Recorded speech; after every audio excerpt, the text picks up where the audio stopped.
Bueno, vamos a continuar con el tema de el paradigma orientado a objetos. Vamos a ver hoy la definición de programación orientada a objetos, relacionándolo con lo que hemos hecho hasta ahorita y viéndolo en perspectiva con los aspectos que brindó el primer lenguaje orientado a objetos, que fue Simula 67. Entonces decimos que este paradigma, el paradigma de la programación orientada a objetos, consiste en programar utilizando colecciones de objetos que cooperan entre sí. Ok, lo vamos a ver en el programa que estábamos haciendo. En este caso aquí tengo el de bicicleta, pero voy a abrir el proyecto de... el proyecto que estábamos haciendo fue el de alumnos, ¿verdad?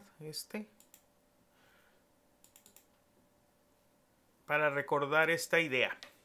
Miren, aquí tenemos colecciones de objetos. En este caso, este arreglo pues tiene 3 objetos. Este otro tiene otros 3 objetos. En ocasiones, claro, nada más va a haber un objeto, ¿verdad? Y cómo colaboran entre sí. Vamos a suponer que este método de imprime alumnos podría estar dentro de otra clase, ¿verdad? Aquí está dentro de la clase program, pero digo, podría estar en otra clase y aquí se ayuda, ¿verdad? De los objetos tipo alumno, porque les dice, a ver, ayúdame, tú imprime tus calificaciones, tú dime cuál es tu promedio. Y por ejemplo aquí también le dice a esta clase que imprima una línea, ¿verdad? Entonces tenemos varios de estos objetos. Normalmente no tenemos uno solo, sino tenemos colecciones y entre ellos, ¿verdad? Uno le pide a otro que haga alguna operación y así se realiza, digamos, las tareas, se realizan las tareas que debemos de hacer en nuestro programa. ¿Ok? ¿Sí queda clara esta idea? Tenemos objetos que colaboran entre sí. En este caso, ¿qué objetos son? Pues tenemos a este, por ejemplo, al que está guardado en la posición 0, a este otro objeto, y a este otro, y así sucesivamente.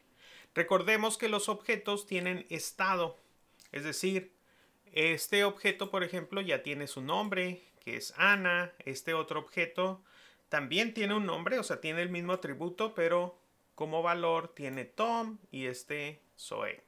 Y así sucesivamente. ¿Ok? Entonces vamos a continuar con la definición. ¿Dónde defino yo cómo van a ser los objetos? Pues estos se definen empleando clases. ¿Ok? Por ejemplo, aquí está una clase. Acuérdense, la clase encapsulan atributos y métodos. Aquí va a haber un conjunto de atributos y un conjunto de métodos. Aquí en este caso es otro lenguaje y aquí se le llama funciones, pero es lo mismo, una función o un método en C#. ¿Ok? Aquí voy a tener solamente atributos y métodos. ¿Qué significa eso entonces? La clase es donde yo defino a los objetos. Vamos a suponer que aquí está esta clase donde yo digo, ok, la clase se va a llamar bicicleta y los atributos van a ser color, por ejemplo, color del asiento, el tipo, si tiene canastilla o no, y si tiene timbre o no. Bueno, ya lo defino eso en la clase. Ahora voy a crear 2 objetos. En este caso creo este objeto. Fíjense cómo aquí la diferencia es que los objetos en sus atributos ya tienen valores. ¿Okay? Esta es la parte importante. Y voy a crear otro objeto. ¿Okay? De esta definición sale otro objeto, pero con otros valores. Y si se fijan también, si hablamos de esto como la memoria, pues este está en una dirección de memoria y este está en otra. Es decir, además de tener estado, los objetos también tienen identidad. Otra cosa que tienen los objetos es comportamiento, es decir, un objeto puede realizar ya acciones. Aquí cuando lo definimos en la clase, pues nada más definimos cómo va a ser el método, pero no lo ejecutamos en ese momento, sino ahí nada más lo definimos. ¿Cuándo lo ejecutamos? Cuando ya creamos al objeto y ahora sí le decimos que realice la función y podemos verlo, si lo vemos de afuera, como que el objeto ya tiene cierto comportamiento. Ok, ¿alguna pregunta hasta aquí? Los cuales se definen empleando clases. Las clases encapsulan atributos y método, ¿verdad? Que definen al tipo de objeto. Es decir, de aquí, de esta clase, es una abstracción, por lo tanto de aquí vamos a generar, vamos a decirlo así, la cantidad de objetos que yo requiera. ¿Okay? Es como si definimos el tipo de dato entero, pues el tipo de dato define lo que significa ser entero y ya podemos tener un montón de enteros, ¿verdad? El 1, 2, 3, así hasta el número máximo, pues que permite ya en la implementación específica, pues el número de bits que nosotros destinamos para almacenar al entero. ¿Ok? ¿Alguna pregunta hasta aquí? Vamos a verlo también aquí en nuestro programa. Por ejemplo, aquí yo tengo mi clase, ¿verdad? La clase define, ok, ¿qué atributos va a tener un objeto de tipo alumno? Pues va a tener estos atributos. Aquí le puedo poner atributos. Y aquí voy a poner sus métodos, ¿verdad?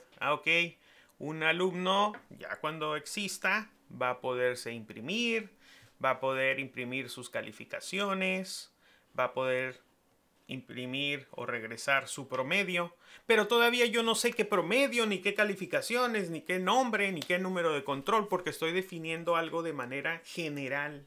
¿Se fijan? Aquí no tengo yo no sé qué nombre, ni qué número de control, ni nada. ¿Por qué? Porque eso se va a definir hasta que ya, utilizando esta definición, se cree un objeto ya concreto. ¿Okay? Por eso también decimos, en inglés se dice que un objeto es una instancia de una clase. ¿Okay? Instanciamos al objeto. En español no tiene mucho sentido la idea, pero recuerden que instancia es como un ejemplo. Entonces, en ese sentido se utiliza esa palabra. Ok, la vamos a utilizar, aunque pues muchos pueden criticar el uso de esa palabra porque realmente no existe en español así con ese sentido. ¿Okay? Entonces, bueno, esta es una clase, es solamente una definición. ¿Hasta cuándo ya cobra vida un objeto? Hasta acá, por ejemplo, en nuestro caso, aquí es cuando yo creo a un objeto. Utilizo new, el nombre de la clase y paréntesis. Vamos a explicar después qué significa esto específicamente, pero digamos que aquí es donde yo creo a este objeto y si se fijan lo creo y a su vez le doy valores a sus atributos y este objeto, ¿okay? este objeto que existe ya en la memoria, yo guardo una referencia en esta posición. De tal manera que si yo quiero que este objeto haga algo, por ejemplo, aquí lo voy a utilizar. Aquí le digo, ok, tú, Ana, imprime tus valores. Aquí ya le estoy diciendo que haga algo, ya tiene un comportamiento. ¿Ok?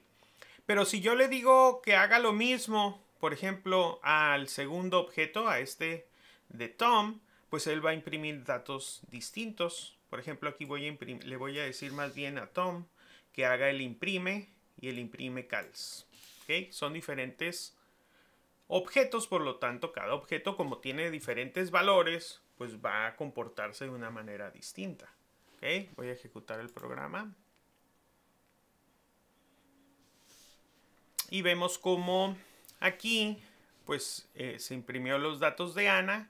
Y aquí abajito, imprimir los datos ahora de Tom, ¿verdad? Porque es otro objeto y aunque les estoy enviando a hacer lo mismo, imprime e imprime cals, a ambos son dos objetos diferentes con diferente estado, por lo tanto van a comportarse, vamos a decirlo así, de manera distinta. Entonces, si ven la separación, ¿qué es una clase y qué es un objeto? ¿Ven esa diferencia todos? ¿Qué hace la clase? La clase define los atributos y métodos. Ahí definimos eso, ¿verdad? Y definimos de manera general qué atributos y métodos van a tener un cierto tipo de objetos. A ver, ¿alguna pregunta sobre eso? Sí queda muy claro, ¿verdad? Quedó claro, profe. Clase, objetos. Muy bien. Entonces, otro aspecto importante de la programación orientada a objetos que no hemos visto, porque este es un tema un poco más avanzado, ahorita lo vamos a ver nada más teóricamente. Yo puedo crear clases heredando la definición de otras clases. ¿Ok? Este va a ser un tema que vamos a ver más adelante. ¿Ok? Tenemos esta idea de herencia. Aquí está como en dibujos del lado derecho. Aquí tenemos objetos. Este objeto le dice a este que ejecute cierta función. Haz esto. O a ver, regrésame este valor. ¿Sí me explico? Los objetos ya vivos cooperan entre sí en ese paradigma. Pero a los objetos los defino utilizando clases. Y ya con esas clases, podemos decirlo así, genero ya objetos que tienen estado, porque tienen no nada más los atributos, sino ellos ya tienen un valor y pueden comportarse. Ya les puedo decir, a ver, realiza esta función, realiza esta otra función. ¿Ok?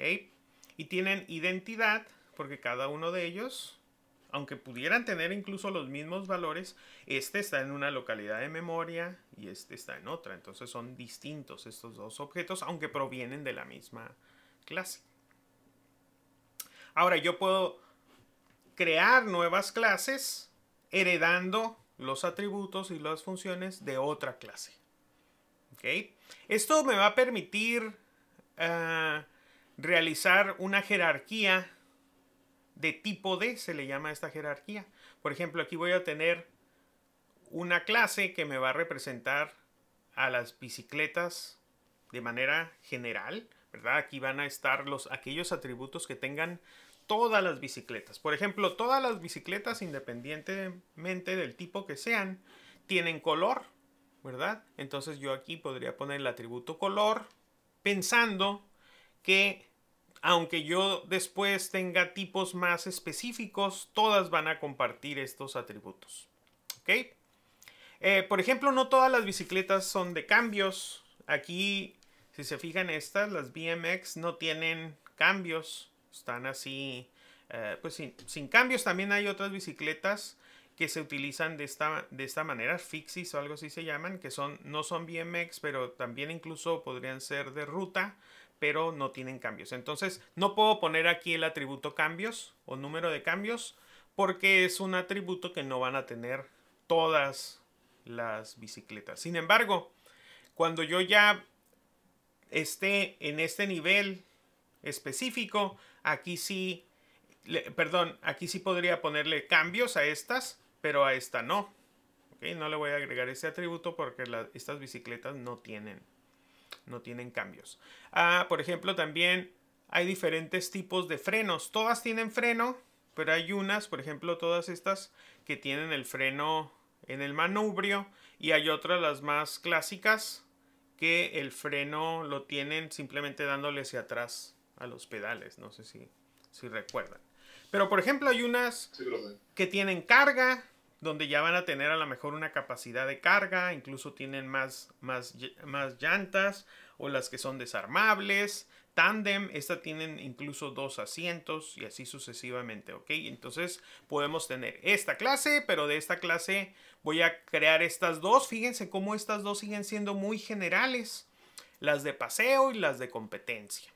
A lo mejor no hay una diferencia muy clara, pero aquí es una idea, nada más una ilustración de cómo yo voy a crear estas jerarquías, se le llama jerarquías de clases, donde voy a ir de lo más general, si se fijan, a lo más específico. Estas son muy específicas estas llantas. Aquí es una de paseo muy general, incluso a veces no va a tener ni sentido poder crear un objeto de esta clase porque es algo demasiado general. Y ya hasta que estemos en algo específico es cuando yo ya incluso puedo crear objetos. Eso lo vamos a ver más adelante. ¿Ok? Pero este es el concepto entonces de herencia. Vamos a ver después de manera práctica cómo se hace la herencia en nuestros programas, ¿ok? Pero recuerden eso, si recuerdan el temario, eso está hasta la unidad 3. Ahorita lo vamos a ver simplemente así como una idea. Entonces digamos que este es el panorama, así como visualmente, cómo sería el paradigma orientado a objetos.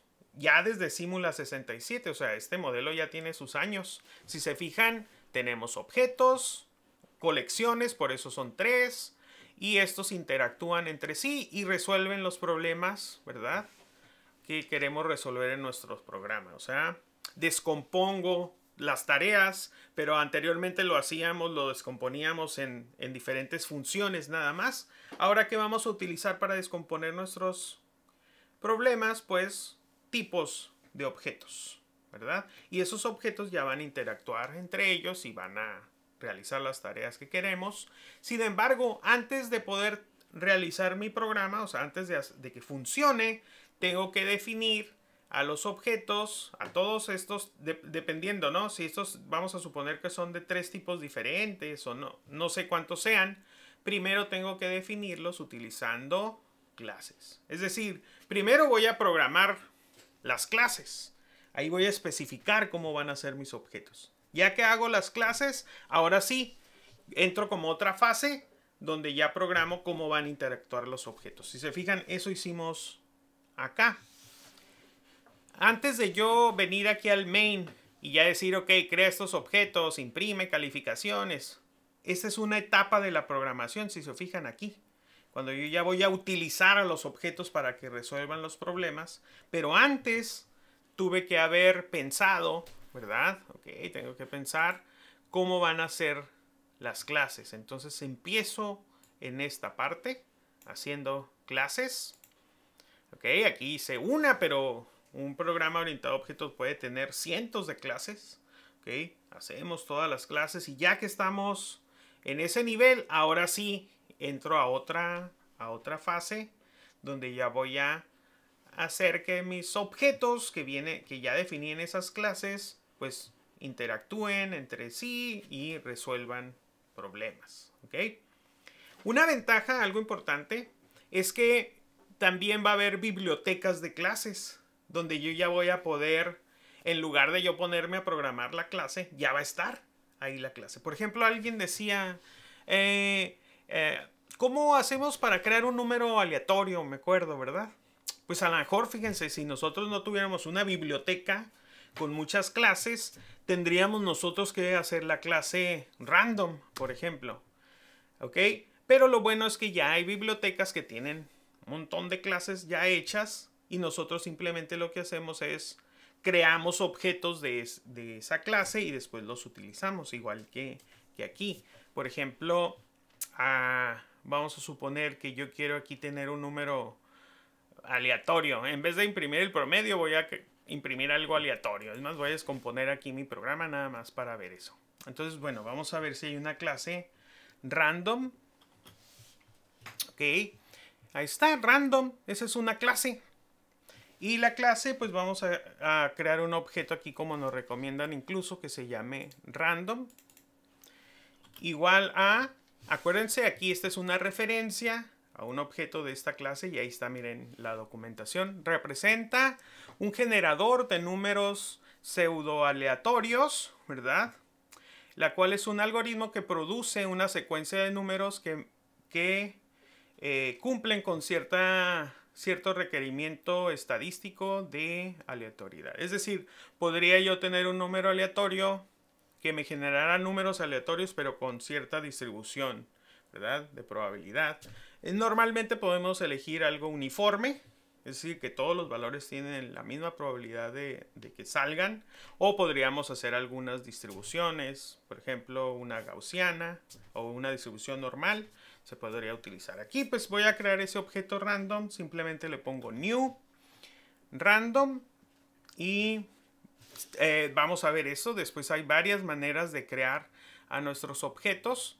En este caso, no sé ustedes qué tanto sepan de números aleatorios, pero yo puedo crear un número aleatorio con una semilla, de tal manera que si yo vuelvo a correr el programa, se repiten los mismos números aleatorios, ¿ok? Aunque son aleatorios en sí, bueno, pseudo aleatorios, puedo repetir, por ejemplo, si estoy haciendo experimentos o alguna prueba, puedo poner una semilla y ya con eso se van a generar, ¿ok? Entonces aquí, si yo lo hago de esta manera, probablemente cada que mande llamar imprime, se impriman los mismos números aleatorios si yo quisiera definir aquí una semilla. ¿Okay? Lo importante es que cuando estamos en un ciclo no volvamos a crear el objeto random, sino que lo hagamos fuera, en otro bloque.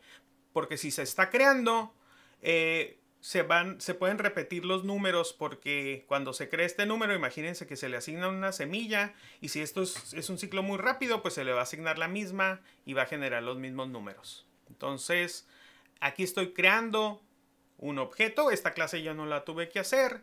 Y por ejemplo, aquí vamos a anexarle aquí un numerito aleatorio. Nomás para que se vea la idea. Y aquí utilizo a mi objeto random. Random punto. Y está este valor next. Ok. Vamos a poner next. Y tiene una sobrecarga. Regresa un número entero aleatorio, no negativo. Pero tengo varias opciones. Me preguntaban, por ejemplo, está esta que me dice el número máximo que puedo tener. Por ejemplo, un número aleatorio, pero máximo que sea 10. O también, otra manera es con un valor mínimo y un valor máximo. ¿Ok? Es inclusivo, o sea, el valor mínimo me puede salir. Entonces, por ejemplo, a ver, entre 0 y 10. Bueno, 100, ¿verdad? Vamos a suponer que ahí pueden ser los valores del promedio. Y ahí está. Y ahí como que vamos a poner un promedio aleatorio ahí a la derecha. ¿Ok? Ya utilizamos ese objeto. Vuelvo a correr aquí mi programa. Y aquí está el valor aleatorio, ¿verdad? Que está medio raro porque se me hace como que quedaron muy cerca. Claro, si vuelvo a correr el programa, como son aleatorios, pues ya se generan diferentes números. ¿Se fijan? 93, 62, 2. Esta me gusta más como aleatorio. En el otro no sé por qué. Bueno, pues así dio, digamos, la misma valores random, pues que quedaron cerquitas por pura suerte. ¿Sí, Gabriel? Profe, cuando se le ponía un número entre paréntesis, ¿se definía el rango de números que se obtenía o algo así? No recuerdo cómo se hacía. Sí, es lo que les digo. Aquí en este caso me va a generar números entre 0 y 100. Creo que aquí hay que ver la documentación. Puede ser, creo que es entre 0 y 99. O sea, es entre este valor inclusivo hasta este valor menos 1. ¿Ok? No. Siempre podemos ver la documentación para ver qué pasa. Miren, ahí dice, regresa un número entero en este rango específico, ¿verdad? Debe ser mayor o igual al valor mínimo y menor que max value. Entonces sí, va de 0 a 99. Y ya. Pero aquí la idea, más allá de ver los números aleatorios, es vean cómo lo bueno es que yo no la voy a pasar haciendo clases tampoco. ¿Ok? Va a haber también clases que ya están programadas por alguien más y simplemente yo voy a utilizar a esa definición creando un objeto. En este caso creé el objeto random, ¿verdad? Y después utilizo ya la funcionalidad que me va a brindar. Entonces también esa es una ventaja. No todo es hacer clases y ya. O sea, finalmente yo voy a hacer las clases que ya necesito para mi problema específico, ¿verdad? Pero también va a haber muchas clases que me van a permitir a mí, pues, precisamente resolver muchos de los problemas que voy a tener yo en la programación. Entonces, también como programadores debemos de saber utilizar las clases que ya están en las bibliotecas de clases. Y si se fijan, lo bueno es que incluso tienen ya documentación. El mismo C# tiene una manera en la que yo puedo especificar también al momento de programar lo que se va a presentar aquí como documentación. Entonces hay que saber leer la documentación. Por ejemplo, aquí yo veo, si ven el cuadrito, no quiero mover el mouse para que se vean, pero ahí me dice, por ejemplo, que es un valor entero, ¿verdad? O sea, me va a regresar un entero. Hay otros tipos de next, ¿verdad? O sea, este es un next así solito, pero si se fijan, si yo pongo aquí punto next, pero dice aquí double, entonces este me regresa un double, ¿se fijan? Y si pongo bytes, pues este me regresa, bueno, en este caso es void. Aquí hace otra operación. Se fijan, entonces vean cómo tengo incluso varias opciones y pues yo tengo que leer la definición. ¿Ok? Este se utiliza mucho, el random double, porque ya con eso puedo jugar como con porcentajes cuando vaya a realizar alguna operación sin tener que entrar en valores numéricos. ¿Ok? Eso está muy bien también, el de double. Bueno, aquí voy a usar el undo. Ahí está. A ver, ¿alguna pregunta entonces? Ahorita lo importante es que estamos viendo el paradigma y yo quiero que entiendan bien de qué se trata la programación orientada a objetos. ¿Alguna pregunta?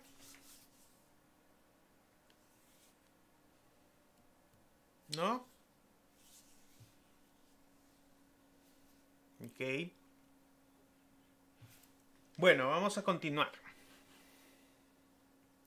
Le repito, ya la última parte se pueden heredar mediante relaciones jerárquicas de herencia. Aquí estaría ya todo el párrafo, digamos, que define la programación orientada a objetos. Vamos a ver si coincidimos. En este paradigma, ¿verdad? Pues nuestros programas consisten en colecciones de objetos que cooperan entre sí, los cuales definimos empleando una estructura especial que se llama clases. Que se llama, bueno, la clase o clases. Las clases encapsulan los atributos y métodos que definen al tipo de objeto. Vamos a ver más adelante en detalle qué significa esta palabra de encapsulan. Ahorita pensémoslo simplemente como que empaquetan tanto los atributos y a los métodos. Y también las clases pueden extenderse utilizando herencia. ¿Okay? Eso fue, digamos, como que la base, pero ya más adelante se han ido agregando algunos otros conceptos, como el de polimorfismo, por ejemplo, que es un concepto que no necesariamente existía en Simula 67, pero que existe en los lenguajes de programación orientada a objetos ya más recientes. Ok, bueno, con eso vamos a terminar la definición de programación orientada a objetos. ¿Alguien tiene alguna pregunta de este texto?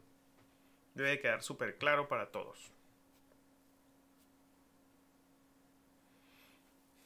Si se fijan, debe de quedar claro, pero no cualquiera lo entiende. Si llegan así sin nada, así nada más, hoy nos va a quedar no muy claro porque hay conceptos que no tienen el significado clásico. Entonces aquí el chiste es que entiendan todos los conceptos. ¿Qué significa paradigma? ¿Qué significa objeto? ¿Qué significa clase? ¿Qué significa atributo? Método, etcétera. Tienen que tener ese conocimiento. Por eso vimos algo de programación primero, para que puedan después como atarlo a ya específicamente a la parte de la programación. Ok, bueno, si no hay preguntas, continuamos con el temario. Ahora vamos a entrar a hablar ya más específicamente de la clase. ¿Ok? Una clase que damos contiene la descripción de las características comunes de todos los objetos que pertenecen a ella. ¿Ok? Normalmente la clase la podemos representar así como un rectángulo donde hay n atributos Y aquí también me faltaría ponerle una n métodos. ¿Ok? Y básicamente eso es así si lo vemos de una manera ya muy utilitaria. Pero la idea es que conceptualmente, aquí es donde tenemos que pensar, digamos, de cierta manera. Tenemos que crear clases que representen a objetos, ¿verdad? Que ya sea que existan en el mundo real o que sean objetos conceptuales dentro de mi sistema, ¿ok? Y pues tengo que ponerle atributos que sí correspondan con lo que quiero representar. O sea, más que nada la clase es una herramienta que nos va a servir para representar cosas, como decíamos. Entonces, digamos, yo podría hacer una clase y a lo mejor alguien podría poner atributos que no van. O sea, que alguien me puede decir, no, es que este no es un atributo de alumno, por ejemplo. ¿Se acuerdan que discutíamos? A lo mejor materia debería de ser mejor otra clase, ¿ok? Y que el alumno tenga una relación con el objeto o una colección de objetos tipo materia. Pero son dos cosas distintas. Y no tiene sentido que el alumno tenga dentro de él como atributos, por ejemplo, unidades o cosas así que más bien podríamos pensar que pertenecen a materia. ¿Se acuerdan que cambié el programa porque precisamente no me convencía eso? Pero vean cómo lo evaluamos con nuestro sentido de qué significa ser alumno o qué significa llevar una materia, un curso, etcétera. Entonces, no es tan fácil, digamos, ponernos a diseñar ya nuestro sistema porque tenemos que descomponerlo en las clases que vamos a tener ahí, los tipos de objetos y como van a ver, pues sí hay que pensar pues cómo los vamos a definir. Por ejemplo, yo puedo partir para crear una clase de una manera común. Puede ser yo pensar en objetos primero. ¿Okay? O sea, digamos como que podemos partir al momento de yo definir una clase, primero de observar los objetos. Entonces aquí pues va a ser algo mental y yo voy a ponerme a buscar características de los objetos. Ah, pues me fijo que todos los objetos, por ejemplo, tienen el clásico marco. En este caso, pues todos tienen pues dos ruedas, ¿verdad? Tienen pedales, ¿verdad? Pero ya después puedo hacer también distinguir algunos detalles que son distintos. Por ejemplo, veo que esta bicicleta tiene aquí llantitas. ¿Ok? Como que esto sí es una característica, pero no general. No todas las bicicletas tienen estas llantitas de aquí. ¿Ok? Si se fijan, entonces puedo de alguna manera ponerme a clasificar a los objetos, ¿verdad? Y incluso esta clasificación podría ser la herencia. ¿Se acuerdan que la herencia es una jerarquía también que hay? Entonces esta misma clasificación me puede servir. O sea, cuando vean cómo al programar orientado a objetos tenemos que hacer tareas incluso de índole filosófica, así de pensar, bueno, esta clasificación en qué términos las voy a hacer, qué es lo que más tiene sentido para el sistema que estoy desarrollando específico. ¿Okay? Entonces podría yo ignorar un montón de cosas y solamente quedarme con representaciones que incluso no serían representativas de una bicicleta así en general, sino de casi cualquier producto. Podría ser algo que yo requiero en mi sistema, pero si estoy haciendo un sistema ya de venta exclusiva, por ejemplo, de renta de bicicletas, sí tengo que entrar en los detalles.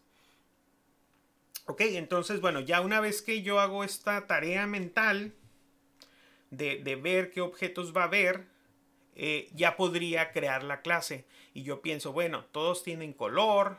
Aquí es algo que no se ve, pero asumo que todos tienen su marca. Y va a haber diferentes tipos, por ejemplo, como hablábamos, ¿no? Diferentes tipos como estas que son cerreras o estas que son, yo creo, como de ruta y así. Y luego, ¿qué cosas pueden hacer estos objetos dentro de mi programa? Que es específico, ¿no? Del programa. A lo mejor esto de cambio de dirección, si nada más voy a vender las bicicletas, pues es algo que no necesito hacer, ¿verdad? Entonces probablemente ese método decido que no vaya. Pero si es una simulación, si es un videojuego donde yo me voy a subir una bicicleta, pues a lo mejor la bicicleta debe de tener otras características también y otros métodos. Va a depender todo del sistema que estoy desarrollando. ¿Okay? Entonces hay como una labor de diseño que voy a tener aquí. ¿Okay? Otro punto importante. También las clases nos van a servir para descomponer un problema. Por ejemplo, aquí yo tengo la bicicleta y puedo tener, alguien podría pensar, la clase bicicleta. Sí, lo puedo hacer, pero este estilo de programación me da la capacidad también de descomponer esa clase en sus subcomponentes. Puedo hacer otra jerarquía, pero ahora no de clases, sino de tipos de clases que intervienen en crear este sistema. Por ejemplo, vamos a descomponer esto en objetos. Yo veo que las ruedas, por ejemplo, podría tener una clase rueda. ¿Ok? Y la clase que tenga llanta, que tenga el rin, o los rayos, o el pivote, o si tiene una cámara, o tiene este simbolito. Este es una especie como de espejo, ¿verdad? Ahí para que brille en la noche. Ok. Y yo tengo esta clase, incluso se fijan, esta misma clase la puedo descomponer en otras clases. La clase rayo, por ejemplo, y podría tener ciertas características y así sucesivamente. Ok, el mismo asiento puede ser también la clase asiento, okay, que tenga color y podría tener atributos, por ejemplo, el tipo de asiento. Ya ven que hay algunos que aquí tienen como una especie de resortitos ahí para que se amortigüe o amortiguadores.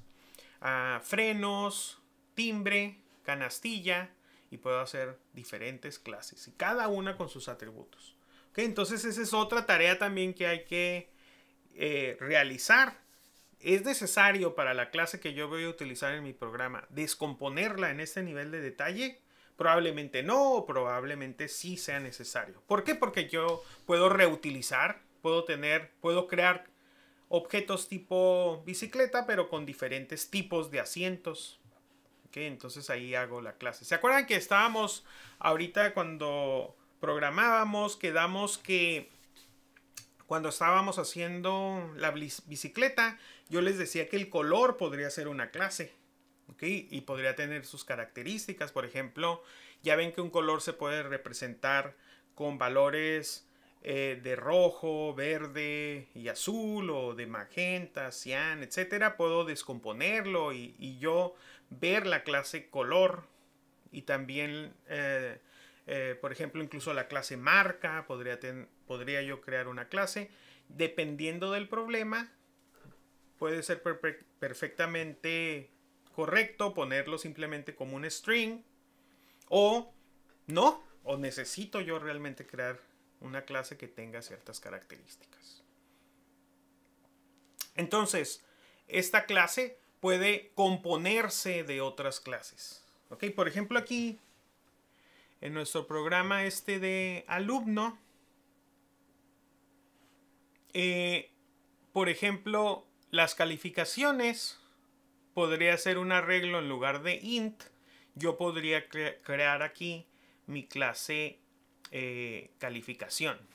¿Okay? Por ejemplo, voy a hacer esa clase aquí para que vean cómo dentro de una clase puede haber otra. Aquí yo puedo poner, ok, class calificación. Ok, ahí está mi clase. ¿Y qué atributos tendría la clase calificación? Pues podría tener, por ejemplo, un public int, pues ya la calificación en sí. Okay. ¿Y qué otro atributo podría tener? Por ejemplo, podría tener una fecha, o podría tener si es de una unidad. Le puedo agregar aquí algunos atributos. Ahorita lo voy a dejar así. Y aquí, en lugar de ser de este arreglo de tipo int, pues puede ser de tipo calificación. Ahí está, miren, aquí lo puedo poner. Calificación. Ok, déjenme ver si... sí, dejé presionado el caps lock. Ok. Y ya, bueno, aquí simplemente tengo esas calificaciones. Aquí variaría, tendría que cambiar mucho mi programa. Aquí sí, porque aquí el entero lo puedo definir así, pero acá no. Ya tengo que crear objetos tipo calificación, no son simples enteros. Entonces, aquí nada más quiero ilustrarlo. pero sí tendría que cambiar mi programa bastante aquí para que funcionara. ¿Ok? Y hay algunos elementos que nos ahorrarían tiempo que todavía no sabemos hacer, por lo tanto nada más quiero dejar la idea. ¿Ok? De cómo cualquier clase yo la puedo descomponer todavía sus atributos en otros objetos que se definen en otras clases y así sucesivamente. ¿Ok? Eso lo voy a deshacer, nada más era que se ilustrara. Pero después lo podemos hacer, ya que avancemos más en el curso, podemos hacer esto. Vamos a regresar y cambiarlo aquí a que la calificación sea una clase. Les decía, para mí lo ideal sería que aquí más bien en lugar de calificaciones hubiera materias. Y cada materia ahora sí tuviera calificación y tuviera tal vez profesor y otras cosas y ya se va desarrollando mejor el sistema. ¿Ok? A eso me refiero con esta idea de que una clase puede componerse de otras. Entonces, por ejemplo, de nuevo, esto es algo ilustrativo. Si yo hago una clase carro, pues bien podría tener una clase motor, la cual se compone también de pistones, bujías, la clase sonido, puerta. Si me explico, puedo descomponer también en otra jerarquía, no es la misma jerarquía de clases, aquella era tipo D, este es un tipo D. La bicicleta de montaña es un tipo de bicicleta. Esta es una parte de, ¿ok? Un carro se compone de un objeto tipo motor, pero ese objeto tipo motor, aparte dentro de él, tiene otros objetos del tipo pistón, bujía. Que lo podemos pensar en términos de objetos, pero cuando ya lo vayamos a programar, pues ese motor lo tengo que definir en la clase motor. Y los pistones los tengo que definir en la clase pistón y así sucesivamente. ¿Ok? Pensamos en objetos normalmente, pero ya cuando los quiero utilizar, tengo que pensar en clases, programar la clase, definirla y ahora sí ya tengo los objetos que ocupo, digamos, para mi programa. ¿Está claras estas ideas? Sí. Entonces yo cuando hago un programa orientado a objetos, puedo descomponer, puedo tener muchas cosas, pero primero lo tengo que pensar en términos de objetos, después tengo que plantear qué clases va a haber y ver si esas clases a su vez se van a descomponer en otras clases o te puedo tener clases de las cuales puedo heredar y reutilizar cosas. Entonces vemos cómo es toda una maquinaria para resolver problemas complejos, ¿ok? Que requieren descomponer. Si se fijan, todos los problemas complejos tienen esta característica, que son tan grandes que no los puedo atacar de un solo golpe, sino que los tengo que descomponer en las partes primero y ya después enfocarme en una parte, ¿ok? Vamos a suponer, si yo quisiera diseñar una computadora, pues no, incluso una empresa con mucha investigación y todo, no es capaz de hacer una computadora que sea, yo 100% hago toda la computadora. Sabemos que hay empresas que solamente se dedican, por ejemplo, a los chips. O nada más no solamente a chips, sino que se dedican a, por ejemplo, a tarjetas gráficas o a CPUs o a tarjetas de memoria o incluso hacer el motherboard o hay algunas empresas que hacen monitores, teclados, incluso los teclados. Hay empresas que se dedican nada más a hacer los keycaps y otras que hacen las diferentes partes incluso de los teclados, otras hacen mouse y así sucesivamente. ¿Por qué? Porque realmente cada una de las partes tiene su grado de complejidad y su grado de especialización, ¿verdad? Entonces por eso se puede resolver un problema porque se descompone en partes. Y piensen así en problemas complejos, el cuerpo humano también se lo podemos descomponer en diferentes sistemas, cada uno de ellos. Los médicos pues son especialistas algunos en ciertas partes precisamente de este sistema complejo que es el cuerpo humano y así sucesivamente. Entonces aquí tenemos eso también. Bueno, entonces hasta ahí nos vamos a quedar. Ya mañana vamos a ver este tema de los objetos. Okay, ahorita vimos clases. Mañana vamos a ver los objetos. ¿Ok? ¿Alguna pregunta acerca de este tema que vimos de clases? Por el momento no, profe. Yo creo que sería más con la práctica. Muy bien. Ok, bueno, Sí, entonces... Está interesante el tema porque básicamente vas a descomponer el objeto en varias clases. O sea, como en el carro, el motor, la pintura, todo eso y pues ya viéndolo así en un programa, yo digo que pues también queda mejor, ya que está descompuesto. Ajá. O sea, y lo interesante también es que podríamos no hacerlo así y tal vez funcione, pero lo ideal es que sigamos al paradigma, digamos, y ya tratemos de hacer esa descomposición. O sea, hay que ir tomando experiencia y tal vez al principio no nos salgan los programas tan orientados a objetos. Hagamos una mezcla ahí, ¿no? Medio procedural, medio orientado a objetos, etcétera. Pero los programas pueden ir evolucionando y se pueden ir, digamos, mejorando. Y ya por ejemplo, también algo importante, debemos de atacar los programas de la manera más simple que podamos al principio, que funcione, y ya después irle agregando algunos otros elementos.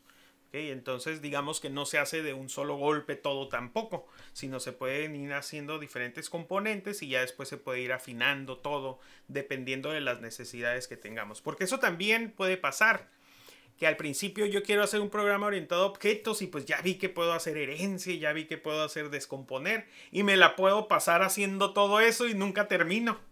¿Ok? Porque imagínense, podemos descomponer todo en partes, en partes, en partes y no tengo como 1000 clases ya en mi programa y todo. Y a lo mejor nada más requería unas 4 o 5 y todo lo demás fue ya yo cosas que le quise agregar y descomponer. Entonces siempre hay que partir también de lo más básico que funcione y de ahí nos vamos agregando si es necesario más complejidad, digámoslo así. ¿Ok? Porque a veces en vez de una bicicleta simplemente es una tupla, casi un arreglo y ya con eso puedo trabajar mi sistema súper más rápido. ¿Ok? Entonces ahí hay que también no dejarnos llevar, digamos, por todo lo que se puede hacer por el paradigma y tratar de hacerlo lo más práctico posible. Pero eso ya con la práctica se va adquiriendo. ¿Ok? Bueno, entonces eso es todo. Detenemos grabación y nos vemos mañana.